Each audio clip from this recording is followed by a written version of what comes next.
right, chapter 4. The next day, during mid morning recess, Ida approached Tom. I want to talk to you, she announced quietly. Without another word, she headed for the pond. Still angry at me? Tom asked her when he caught up. I wasn't really, she said. Just upset about school, that's all. Me too. When I told my folks they were hopping mad about it. Back in Germany, before they came here, they didn't get much learning. So they really hoped I'd go on to high school. Want me to be something different than they are.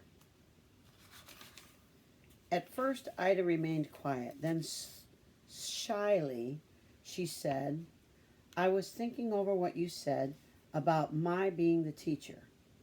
You could do it. My ma said I'd have to ask Mr. Jordan. Tom shook his head. Old geezer would never agree. I know. Ida looked up at Tom's long face with its almost but not quite turned up nose. He seemed serious too, but when he pushed his hair away from his forehead, a habit of his, Ida saw a gleam in his brown eyes. So if we did it, he said, smiling, it'd have to be done in secret. That what you're thinking?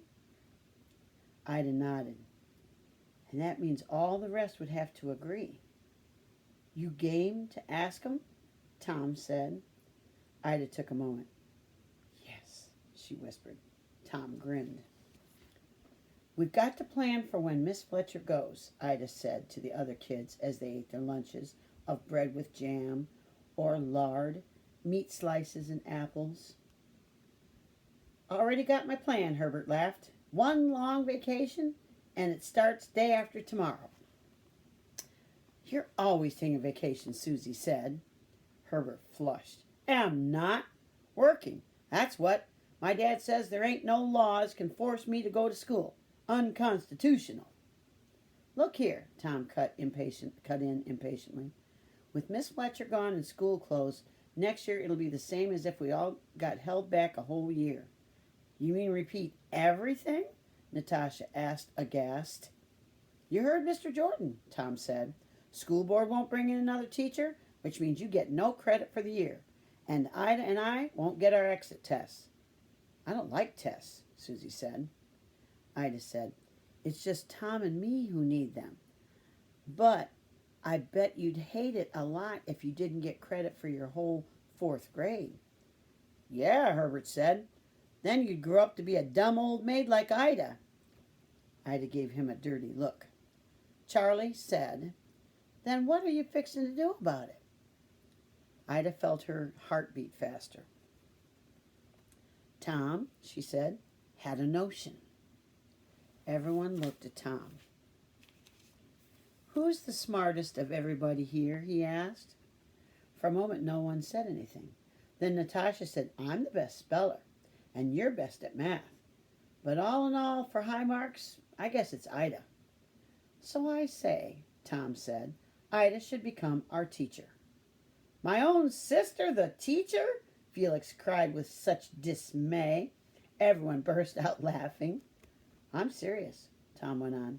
We have to have a teacher, right? Except Mr. Jordan said the school board won't get one till next year. But if we got one now and did our own schooling, everyone would move on to the next grade. And Ida and I could take our exams. She knows what to do. Let her be teacher. How are you going to make sure we behave? Herbert asked with a grin. Get out the switch. Switch whipping is mean, Mary Cole said. And I don't believe in it, Ida said. Then how? Herbert challenged her. Ida shrugged. Find some way. Hey, Herbert said. It'll be worth coming to school just to see you try. Everyone laughed again. But, Natasha said earnestly, what about the school board? Think they'd let you? You know, pay and everything? Wouldn't ask for pay, Ida said. Do it for nothing. Mr. Skinner-Flint Jordan would love that, Herbert said. But the main thing is, Tom said, because I bet the school board wouldn't let us do it, we won't ask. We'll just do it on our own. A secret, teacher? Felix asked. A secret school? Asked Mary. But, Natasha said with dismay, I already told my parents school is going to close. The other children nodded. They had too. Tom said, well, just tell them things got changed a little. This school is going on, which it would be, mostly.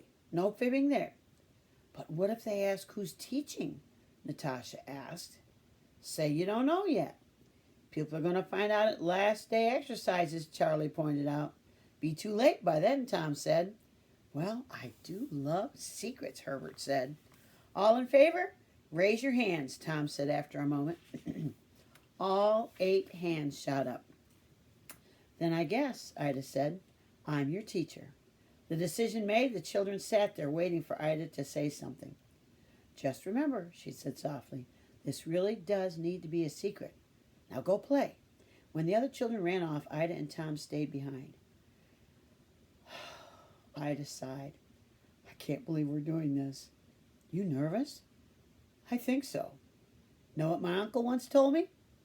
Ida shook her head. Said if you want to try something new and you're not scared, means you're not really trying something new. Maybe I'm too scared, Ida said with a wan smile. Which scares you the most? Tom pressed. Teaching or not going to high school? I think I'd hate myself if I didn't try everything to get there, Ida said after a moment. Well, said Tom, if I had to pick between hating myself and scaring myself, guess I know what I'd do. What? Excuse me. Oh, no, Tom said, getting up. Last time I suggested what you could do, you got mad at me. You're going to have to decide for yourself. He grew thoughtful. But if you do it, we still going to be friends? Ida blushed. Tom Cole. Tom grinned. Just asking. He walked away, untied Ruckus, and led him to a shady spot to graze. Ida watched Tom go and then strolled down to the little pond back behind the schoolhouse. On hands and knees, she studied her reflection in the still water. She was sure she didn't look like a schoolteacher. After making sure no one was watching, Ida undid her braids, then pulled back her hair and looked at herself again. The Ida who gazed back at her now appeared a little older, a little more teacher. The bell rang. Quickly, Ida re-braided her hair and ran back to school. Well, Tom whispered to her when she slipped into the bench next to him. I'm going to be scared, Ida answered softly. Very scared. And that's the end of chapter 4.